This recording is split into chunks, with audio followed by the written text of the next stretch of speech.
اس نے کہا میں سجدہ کیوں کروں، میں اس سے بہتر ہوں، اس لیے کہ تو نے مجھے آگ سے پیدا کیا اور اسے مٹی سے۔ تو پھر کہا اللہ نے حکم دیا تو اس سے نیچے اتر جا۔ غرض جب ابلیس نے نافرمانی کی، سرکشی اور تکبر کا مظاہرہ کیا تو اس وقت اللہ تعالیٰ اور اس کے درمیان مکالمہ ہوا۔ اللہ نے اس کی سرکشی دیکھ کر اسے سزا دیتے ہوئے فرمایا اس جنت سے اتر جا، تجھے کوئی حق حاصل نہیں کہ تو اس جنت میں رہ کر تکبر کرے۔ ابلیس نے جواب میں کہا مجھے قیامت کے دن تک مہلت دے دیجئے، یعنی اتنی لمبی عمر دے دیجئے کہ میں قیامت تک زندہ رہوں، موت نہ آئے۔ اللہ نے فرمایا تجھے مہلت دے دی گئی، لیکن ایک وقت مقررہ تک۔ اور جب شیطان اس طرف سے مطمئن ہو گیا کہ اسے مہلت مل گئی، تب اس نے کہا چونکہ تو نے مجھے گمراہ کر دیا ہے، اس وجہ سے میں قسم کھاتا ہوں کہ میں انسانوں کی گمراہی کے لیے تیرے سیدھے راستے پر بیٹھ جاؤں گا، پھر ان کے آگے سے، ان کے پیچھے سے، ان کے دائیں سے، ان کے بائیں سے، ان کے پاس آؤں گا، اور آپ ان میں سے اکثر لوگوں کو شکر گزار نہیں پائیں گے۔ اللہ تعالیٰ نے شیطان کا رد کرتے ہوئے فرمایا یہاں سے ذلیل و خوار ہو کر نکل جا، ان میں سے جو شخص بھی تیرا حکم مانے گا میں ایسے تمام گمراہوں سے جہنم کو بھر دوں گا۔ جو انسان بھی تیرا پیروکار بنے گا وہ جہنم کا مستحق اور حقدار ٹھہرے گا۔ قرآن مجید میں دوسرے مقامات پر بھی اس گفتگو کو نئے پیرائے میں دہرایا گیا ہے۔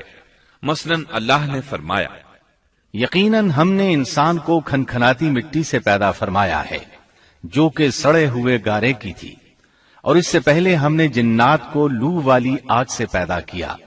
اور جب تیرے پروردگار نے فرشتوں سے فرمایا میں انسان کو سیاہ بدبودار کھنکھناتی مٹی سے پیدا کرنے والا ہوں، جب میں اسے پورا بنا چکوں اور اس میں اپنی روح پھونک دوں تو تم سب اس کے لیے سجدے میں گر پڑنا۔ چنانچہ تمام فرشتوں نے سجدہ کیا سوائے ابلیس کے، اس نے سجدہ کرنے والوں میں شمولیت اختیار کرنے سے صاف انکار کر دیا۔ اللہ تعالیٰ نے فرمایا اے ابلیس تجھے کیا ہوا کہ تو سجدہ کرنے والوں میں شامل نہ ہوا؟ وہ بولا میں ایسے انسان کو سجدہ نہیں کر سکتا جسے تو نے سیاہ بدبودار کھنکھناتی مٹی سے پیدا کیا ہے۔ اللہ تعالیٰ نے فرمایا اب تو بہشت سے نکل جا کیونکہ تو مردود ہے اور تجھ پر قیامت کے دن تک میری پھٹکار ہے۔ کہنے لگا اے میرے رب مجھے اس دن تک مہلت دے دے جس دن کے لوگ دوبارہ زندہ کیے جائیں گے۔ اللہ نے فرمایا اچھا اس مقررہ وقت کے دن تک تجھے مہلت دی گئی۔ کہنے لگا اے میرے رب چونکہ تو نے مجھے گمراہ کیا ہے مجھے بھی قسم ہے کہ میں انسانوں کے لیے زمین میں گناہوں کو خوشنما بناؤں گا اور ان سب کو بہکا دوں گا سوائے ان کے جو تیرے منتخب اور مخلص بندے ہوں گے، وہ میرے بہکاوے میں نہیں آئیں گے۔ اللہ نے فرمایا ہاں یہی مجھ تک پہنچنے کی سیدھی راہ ہے کہ مخلص بن جاؤ، میرے بندوں پر تجھے کوئی غلبہ نہیں ہوگا۔ البتہ جو گمراہ لوگ تیری پیروی کریں گے یقیناً ان کے وعدے کی جگہ جہنم ہے۔ ایک اور مقام پر اللہ تعالیٰ فرماتے ہیں جب ہم نے فرشتوں کو حکم دیا کہ آدم کو سجدہ کرو تو ابلیس کے سوا سب نے سجدہ کیا۔ اس نے کہا کیا میں اسے سجدہ کروں جسے تو نے مٹی سے پیدا کیا ہے؟ اچھا دیکھ لے اسے تو نے مجھ پر فضیلت دی ہے، اگر مجھے بھی تو نے قیامت تک ڈھیل دی تو میں سوائے چند لوگوں کے اس کی اولاد کو گمراہ کروں گا۔ اس پر اللہ نے فرمایا جا ان میں سے جو بھی تیرا فرمانبردار ہو جائے گا تو تم سب کی سزا جہنم ہے جو پورا پورا بدلہ ہے۔ ان میں سے تو جسے بھی اپنی آواز کے ساتھ بہکا سکتا ہے بہکا لے اور ان پر اپنے سوار اور پیادے چڑھا لا، یعنی اپنے گھڑ سوار لشکر اور پیدل لشکر کو چڑھا کر لے آ اور اپنا ہر داؤ ہر ترکیب اور ہر اسلحہ استعمال کر لے اور ان کے مالوں اور اولاد میں بھی شرکت کر لے اور تو انہیں دل بہلانے والے وعدے دے لے، یعنی ان کے برے اعمال بنا سنوار کر انہیں دکھا اور غلط خواہشات دلا، جنت دوزخ اور دوبارہ زندہ نہ ہونے کے وعدے دے، اور ان سے شیطان کے جتنے بھی وعدے ہوتے ہیں سب کے سب سراسر فریب ہیں۔ یقیناً میرے سچے بندوں پر تیرا کوئی قابو اور غلبہ نہیں ہوگا، तेरा रब कारसाजी करने वाला काफी है। इसी तरह बहुत सी आयात में पहली मासियत इलाही का जिक्र किया गया है। सबसे पहला नाफरमान इब्लीस मलऊन था। वो खबीस अल्लाह के सामने तकब्बुर और अनाद से भरपूर जवाब देता रहा। इसी वजह से अल्लाह ने उसे काफिर का लक़ब दिया। काफिर उसे कहते हैं जो नेमत का इनकार करे। अल्लाह ने उस पर इतना फजलो करम और इनाम और एहसान किया कि बुलंद तरीन मर्तबे तक पहुंचा दिया, लेकिन उसने अल्लाह की इस नेमत की कदर न की, परवाह न की और कुफ्र का रास्ता इख्तियार किया।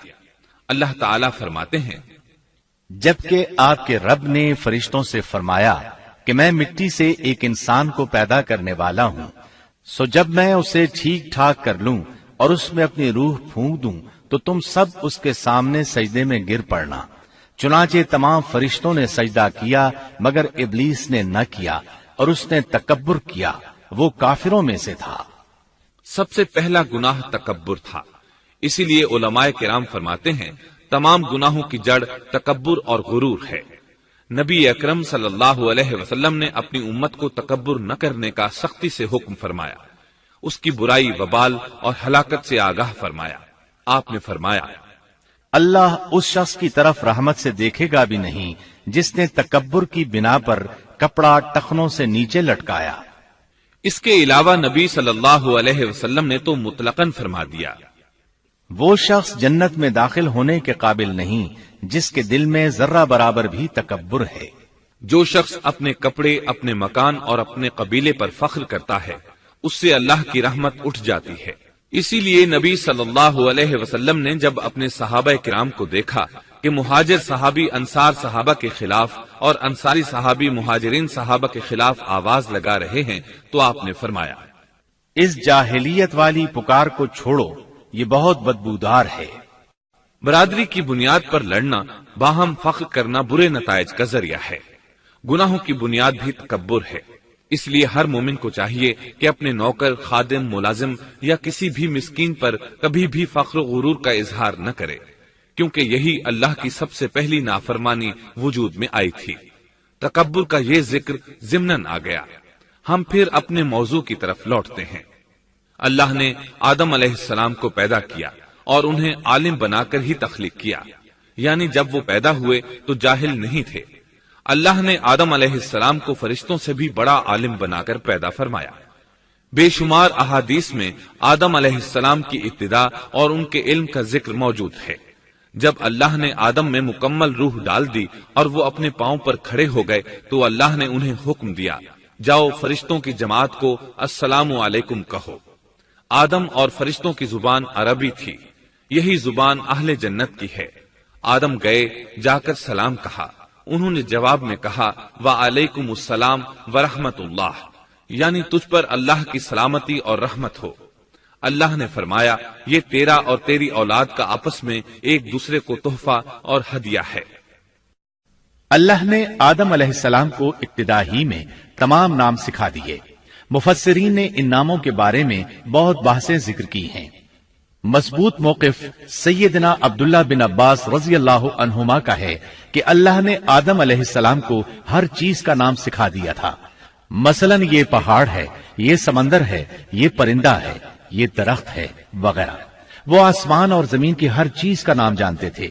ये इल्म कैसा था, इंसान ने किस तरह हर चीज का नाम पहचान लिया। यकीनन अल्लाह इंसान में ये ताकत पैदा कर सकता है कि वो हर इल्म का इहाता कर सके। अल्लाह ने आदम अलैहिस्सलाम को हर चीज का नाम और उसकी सनत और काम भी मालूम करा दिया। आग, लोहे, लकड़ी, गरज हर चीज का नाम और इस्तेमाल ज़हन में डाल दिया। वो किस कदर अजीम इल्म से बहरावर हुए, सुभान अल्लाह। बहरहाल अल्लाह ने आदम अलैहिस्सलाम को सिर्फ शक्ल सूरत और तख्लीक ही में बुलंद मर्तबा अता नहीं किया था, बल्कि अक्ल इल्म के लिहाज से भी बुलंद दरजे और मुकाम पर फाइज किया था। जैसा कि अल्लाह ताला फरमाते हैं, अल्लाह ने आदम अलैहिस्सलाम